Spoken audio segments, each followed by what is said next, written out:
ನಮಸ್ಕಾರ.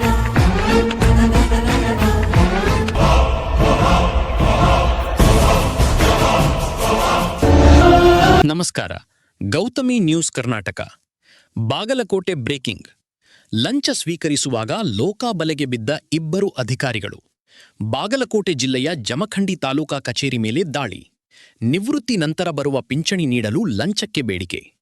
ತಾಲೂಕಾ ಖಜಾನಾಧಿಕಾರಿ ಎಸ್ಎಸ್ ಬಿರಾದರ್, ವಿನಾಯಕ ಹೊನವಾಡ ಪ್ರಥಮ ದರ್ಜೆ ಸಹಾಯಕ ಇಬ್ಬರೂ ಲೋಕಾಯುಕ್ತರ ಬಲೆಗೆ ಬಿದ್ದ ಅಧಿಕಾರಿಗಳು. 1,42,900 ಹಣ ಬಿಡುಗಡೆ ಮಾಡಲು 50% 70,000 ಲಂಚಕ್ಕೆ ಬೇಡಿಕೆ. ಚೌಕಾಸಿ ಬಳಿಕ 40,000 ಲಂಚಕ್ಕೆ ಒಪ್ಪಿಕೊಂಡಿದ್ದ ಅಧಿಕಾರಿಗಳು ಇಂದು ಹಣ ನೀಡುವಾಗ ಲೋಕಾಯುಕ್ತರ ದಾಳಿ. ಇಬ್ಬರನ್ನು ವಶಕ್ಕೆ ಪಡೆದಿರುವ ಲೋಕಾಯುಕ್ತ ಪೊಲೀಸರು.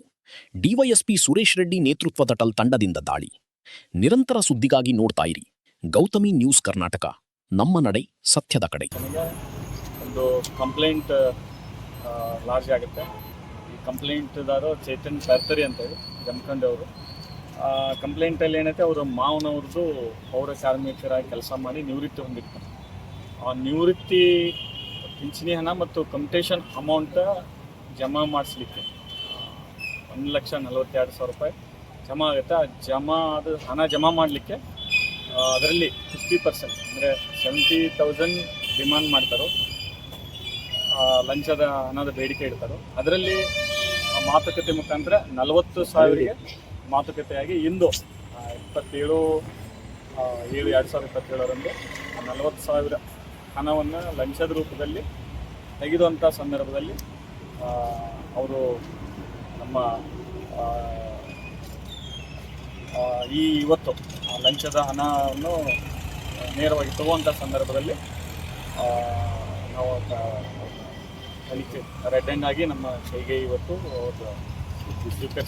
ಸ್ವೀಕರಿಸುವಂಥ ಸಂದರ್ಭದಲ್ಲಿ ಸಿಕ್ಕಿಬಿದ್ದಿದ್ದಾರೆ. ಅದ್ರ ಮುಂದಿನ ತನಿಖೆಯನ್ನು ಮಾಡ್ತಿದ್ದೀವಿ.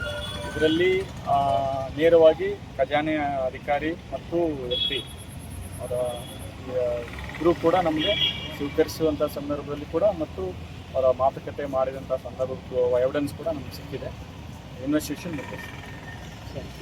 ಅಮೌಂಟ್ 40,000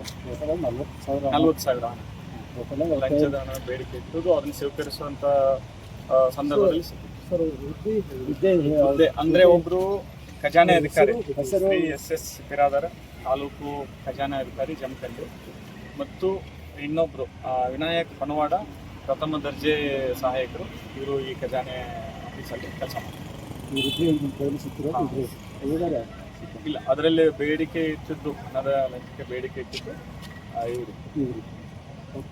ಮುಂದಿನ ಕ್ರಮ ಏನಾಗ್ಬೋದು? ಇದು ಮುಂದೆ ನಮ್ಮದು ಯಾವ ರೀತಿ ಬೈಯಿಂಗ್ ಕೇಸಲ್ಲಿ ನಾವು PC act, prevention of corruption ಆ್ಯಕ್ಟಲ್ಲಿ ಏನೇನು ಪ್ರೊಸೀಜರ್ ಇದೆ ಆ ಪ್ರೊಸೀಜರ್ ಎಲ್ಲ ನಾವು ಕಂಟಿನ್ಯೂಸ್ ಮಾಡ್ತಿದ್ದೀವಿ. ಸರ್ 24 ನೋ ಇದರಲ್ಲಿ ಪ್ರಿವೆನ್ಷನ್ ಆಫ್ ಕರಪ್ಷನ್ ಆ್ಯಕ್ಟಲ್ಲಿ ಏನಿದೆಲ್ಲ ಪ್ರೊಸೀಜರ್ ಅದನ್ನೇ ಮಾಡ್ತೀವಿ ನಾವು. ಈಗ ನಮ್ಮ ವಶಕ್ಕೆ ತಗೊಂಡು ವಿಚಾರಣೆ ಮಾಡಿ ಮುಂದಿನ ಏನಿದೆ ಲೀಗಲಿ ಆಗಿ ಅದು ಕಾನೂನಿನಡಿ ಕ್ರಮ ವಿಚಾರಣೆ ಮಾಡ್ತೀವಿ. ವಿಚಾರಣೆ ಮಾಡಿದಂಥ ಎಲ್ಲ ಮುಂದಿನ ಏನಿದೆ ಆ್ಯಕ್ಟ್ ಪ್ರಕಾರ ಅದನ್ನು ಆನಂತರ ನ್ಯಾಯ ಬಂಧನಕ್ಕೆ ಒಪ್ಪಿಸ್ತೀವಿ.